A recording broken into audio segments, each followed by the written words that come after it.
memerlukan adanya perbaikan. Syarat yang kedua adalah kedisiplinan karyawan. Kedisiplinan karyawan akan semakin baik apabila metode yang dilakukan juga baik. Namun sebaliknya, kedisiplinan tidak akan meningkat apabila metode yang diterapkan masih kurang baik. Syarat yang ketiga adalah absensi karyawan. Syarat yang keempat, tingkat kerusakan alat produksi dan mesin. Syarat yang terakhir adalah tingkat kecelakaan karyawan. Selanjutnya, saya akan menyampaikan materi mengenai kendala-kendala pengembangan karyawan. Kendala-kendala pengembangan akan menghambat lancarnya pelaksanaan pelatihan dan pendidikan, sehingga sasaran yang tercapai akan kurang memuaskan.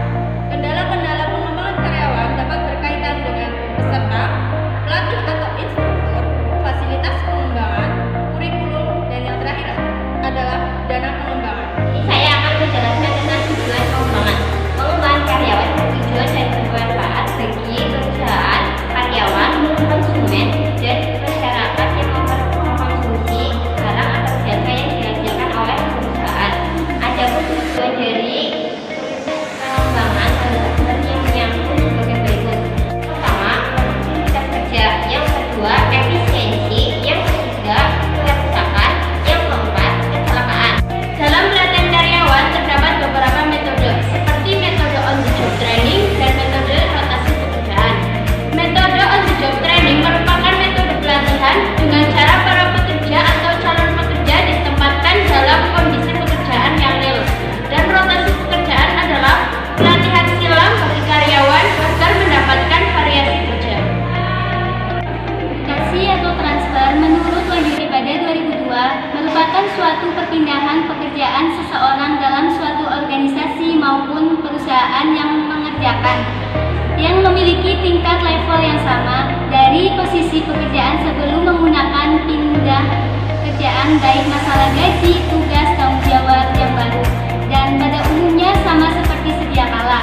Rotasi sendiri dilakukan untuk menghindari kejenuhan karyawan pada rutinitas pekerjaan yang dialami selama ini terkadang membosankan, dan memiliki fungsi tujuan lain supaya seseorang dapat mendalami pekerjaan lain di bidang yang berbeda pada suatu organisasi maupun perusahaan.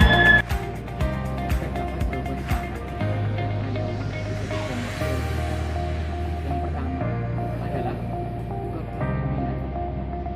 semua orang di dunia ini adalah pemimpin.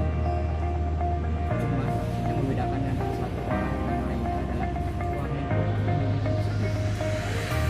Yang paling kecil atau paling tua adalah kepemimpinan terhadap dirinya sendiri, berkaitan dengan mengatur diri sendiri, motivasi, masalah belajar, dan lain-lain. Dan ruang lingkup psikolog adalah dalam memimpin orang lain, melatih orang lain, koordinasi. Kemungkinan tersebut berkaitan dengan syarat promosi. Dengan adanya kemampuan tersebut, maka perusahaan akan bisa percaya bahwa karyawan tersebut memiliki dalam prestasi kerja. Prestasi kerja berkaitan dengan yang dilakukan bersama perusahaan tersebut. Hasil kerja tersebut menunjukkan bahwa adanya sehingga kepercayaan terhadap karyawan tersebut. Dan yang ketiga adalah loyal atau kesetiaan. Kesetiaan terhadap siapa? Sudah barang tentu terhadap perusahaan. Dan bagaimana mungkin seorang karyawan menunjukkan loyalitas terhadap perusahaan? Langkah 4 adalah pendidikan. Karyawan harus memiliki jasa formal maupun non formal untuk bisa bekerja dalam usaha. Jasa tersebut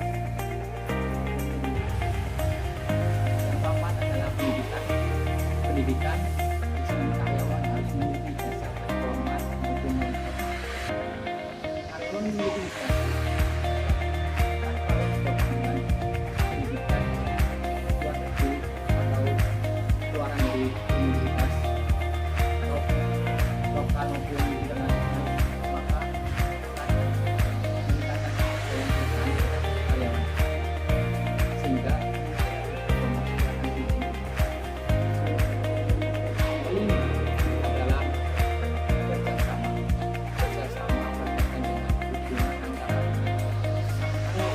Minimnya pengembangan karyawan. Pengembangan atau development adalah fungsi operasional kedua dari manajemen personalia.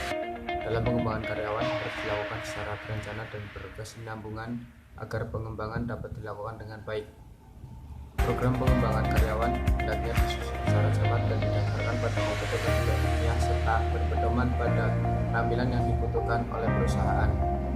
Tujuan pengembangan karyawan adalah meningkatkan kemampuan teknis, teoritis, konseptual, dan moral karyawan supaya prestasi kerjanya baik dan mencapai hasil yang optimal. Pengembangan karyawan dianggap semakin penting karena tuntutan jabatan atau pekerjaan.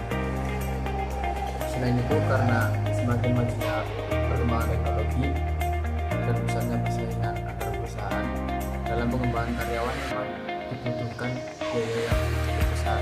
Namun biaya ini merupakan investasi jangka panjang bagi perusahaan yang berkarya. Setiap personil atau karyawan dibutuhkan agar dapat bekerja secara efisien, efektif, kualitas yang baik, agar dapat memberikan peluang yang baik bagi perusahaan dan memberikan untung yang diperoleh semakin besar sehingga balas jasa karyawan